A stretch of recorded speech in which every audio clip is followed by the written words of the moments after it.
हरे कृष्णा। कल हम अनरण्य की पुत्री पद्मा जी की चर्चा कर रहे थे, उसी में आगे चलते हैं। वशिष्ठ जी आगे कहते हैं, गिरिराज जैसे लक्ष्मी नारायण की सेवा करती हैं, उसी प्रकार अनरण्य की कन्या पद्मा मन, वाणी और क्रिया द्वारा भक्ति भाव से पिपलाद मुनि की सेवा करने लगी। एक दिन वह सती राजकुमारी स्नान करने के लिए गंगा जी के तट पर गई। मार्ग में राजा का वेश धारण किए हुए साक्षात धर्म ने उनके मन के भावों को जानने के लिए पवित्र भावना से ही कामी पुरुष की बातें कुछ कही। उन्हें सुनकर पद्मा बोली, ओ पापिष्ट नृपधम, दूर चला जा। यदि तू मेरी और काम दृष्टि से देखेगा तो तत्काल भस्म हो जाएगा। जिनका शरीर तपस्या से परम पवित्र हो गया हो, उन मुनि श्रेष्ठ पिपलाद को छोड़कर क्या मैं तेरे जैसे स्त्री के गुलाम तथा रति लंपट की सेवा स्वीकार करूंगी?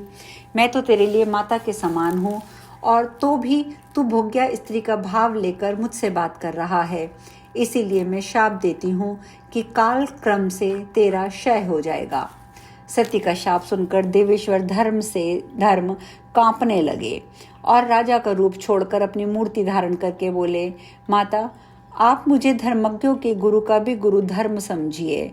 पतिव्रते, मैं सदा पराई स्त्री के प्रति माता का ही भाव रखता हूँ। मैं आपके आंतरिक भाव को समझने के लिए ही यहाँ आया था। यद्यपि आप जैसी सतियों का मन कैसा होता है ये मैं जानता था, तथापि दैव से प्रेरित होकर परीक्षा करने के लिए चला आया।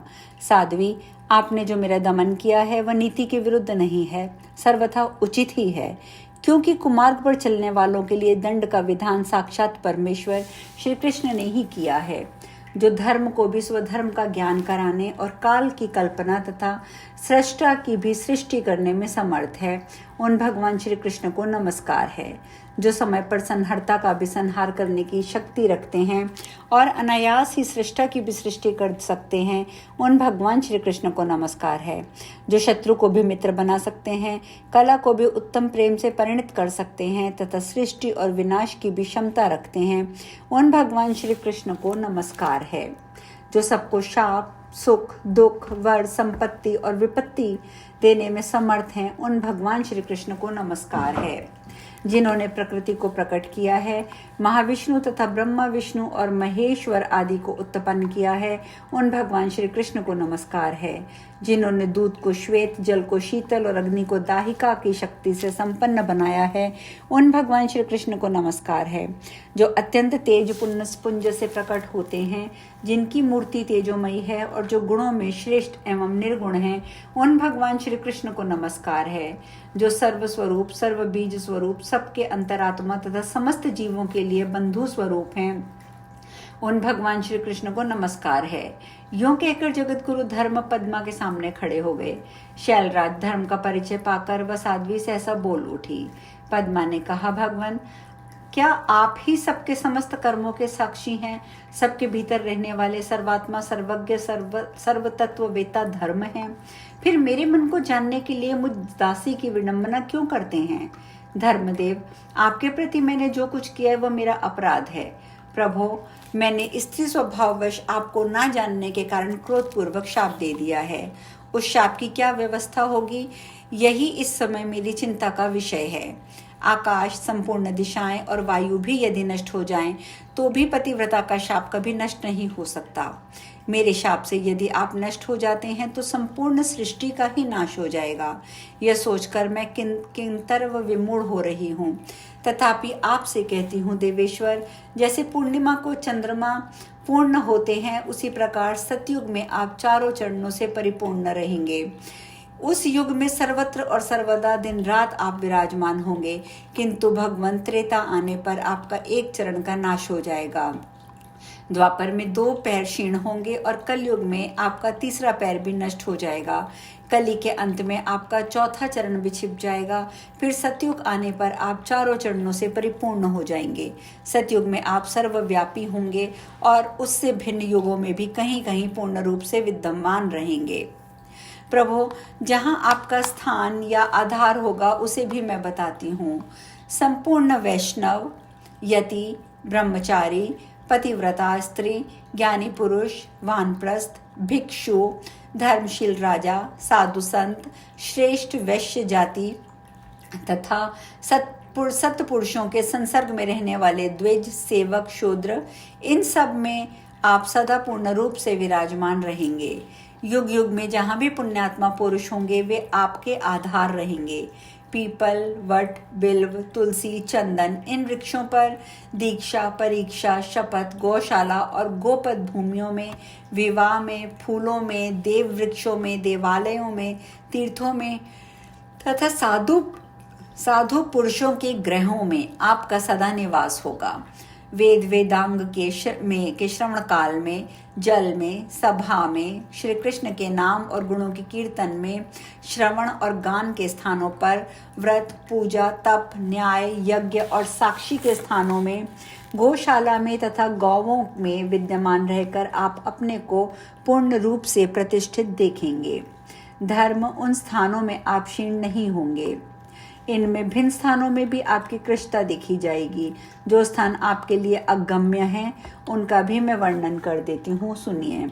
संपूर्ण व्याभिचारणियों में, नरघाती मनुष्यों के घरों में, नर हत्या करने वाले नीच पुरुषों में, मूर्ख और दुष्टों में, देवता, गुरु, ब्राह्मण, इष्ट देव तथा पालनीय मनुष्यों के धन का अपहरण करने वालों में, दुष्टों, धूर्तों, चोरों में, रति स्थानों में, जुआ, मदिरापान और कलह के स्थानों में, शालग्राम, साधु और तीर्थ और पुराणों से रहित स्थलों में, डाकुओं के स्नेह में, वाद विवाद में, ताड़ की छाया में, गर्वीले मनुष्यों में, तलवार से जीविका चलाने वाले तथा स्याही से जीवन निर्वाह करने वाले, देवालयों में पूजा की वृत्ति से जीने वाले तथा ग्राम पुरोहितों में, बैल जोतने वालों, सुनारों और जीव हिंसा से जीविका चलाने वालों में, वृत्त निंदित नारियों में तथा नारी के वश में रहने वाले पुरुषों में, दीक्षा, संध्या तथा विष्णु भक्ति से हीन द्विजों में,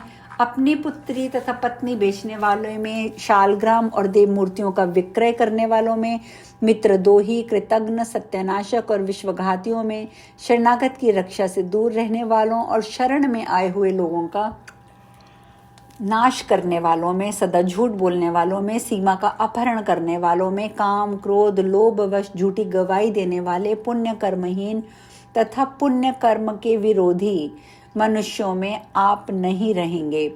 प्रभो, इन निंदनीय स्थानों में रहने का आपको अधिकार नहीं होगा। ऐसी व्यवस्था होने से मेरी बात भी सच्ची हो जाएगी। तात, अब मैं पति सेवा के लिए जाऊंगी, आप भी अपने घर को पधारिए। ऐसी बातें कहने वाली पद्मा का वचन सुनकर ब्रह्मपुत्र श्रीमान धर्म का मुखरविंद प्रसन्नता से खिल उठा। वे उस पतिव्रता से अत्यंत विनय पूर्वक बोले। धर्म ने कहा, मेरी रक्षा करने वाली देवी, तुम धन्य हो, पतिपरायणा हो, तुम्हारे सदा ही कल्याण हो। मैं तुम्हें वर देता हूँ, ग्रहण करो। बेटी, तुम्हारे पति युवावस्था से संपन्न तथा रति कर्म में समर्थ हों। साध्वी, वे रूपवान और गुणवान हों। उनका यौवन सदा ही स्थिर रहे। वत्से, तुम भी उत्तम ऐश्वर्य से युक्त एवं स्थिर यौवना हो जाओ। तुम्हारे पति मार्कंडेय के बाद दूसरे चिरंजीवी पुरुष हों। वे कुबेर से भी अधिक धनी और इंद्र से बढ़कर ऐश्वर्यवान हों। शिव के समान विष्णु भक्त और कपिल के बाद उन्हीं की श्रेणी में सिद्ध हों। तुम जीवन भर पति के सौभाग्य से संपन्न बनी रहो। साध्वी, तुम्हारे घर कुबेर के भवन से भी अधिक सुंदर हों। तुम अपने पति से भी अधिक गुणवान, चिरंजीवी, 10 पुत्रों की माता बनोगी, इसमें संशय नहीं है। शैलराज, यूं कह के धर्मराज चुप होकर खड़े हो गए। पद्मा उनकी परिक्रमा और प्रणाम करके अपने घर चली गई। धर्म भी उसे आशीर्वाद दे अपने धाम को गए और प्रत्येक सभा में पतिव्रता की प्रशंसा करने लगे। पद्मा अपने तरुण पति के साथ एकांत में मिलन सुख का अनुभव करने लगी। पीछे उसने 10 श्रेष्ठ पुत्र हुए जो उसके पति से भी अधिक गुणवान थे। गिरिराज, इस प्रकार मैंने पुरातन इतिहास कह सुनाया। अनरण्य ने अपनी पुत्री को देकर समस्त संपत्ति की रक्षा कर ली, तो फिर तुम भी सबके ईश्वर भगवान शिव को अपनी कन्या देकर अपने समस्त बंधुओं तथा संपूर्ण संपत्ति की रक्षा करो। शैलराज, एक सप्ताह बीतने पर अत्यंत दुर्लभ शुभ क्षण में जब चंद्रमा लग्नेश होकर लग्न में अपने पुत्र बुध के साथ विराजमान होंगे, रोहिणी का संयोग पाकर प्रसन्नता का अनुभव करते होंगे, चंद्र और तारा सर्वथा शुद्ध होंगे, मार्गशीर्ष मास का सोमवार होगा, लग्न सब प्रकार के दोषों से रहित, समस्त शुभ ग्रहों की दृष्टि से लक्षित तथा असत ग्रहों से शून्य होगा, उत्तम संतानप्रद, पति सौभाग्यदायक, वैधव्य निवारक, जन्म जन्म में सुख प्रदान करने वाला, प्रेम का कभी विच्छेद न होने देने वाला अत्यंत श्रेष्ठम योग उपस्थित होगा। उस दिन तुम अपनी पुत्री मूल प्रकृति ईश्वरी जगदम्बा को जगत पिता महादेव के हाथों में देकर कृत्य हो जाओगे। अब हम कथा में यहीं विश्राम लेंगे, आगे की चर्चा कल। हरे कृष्णा।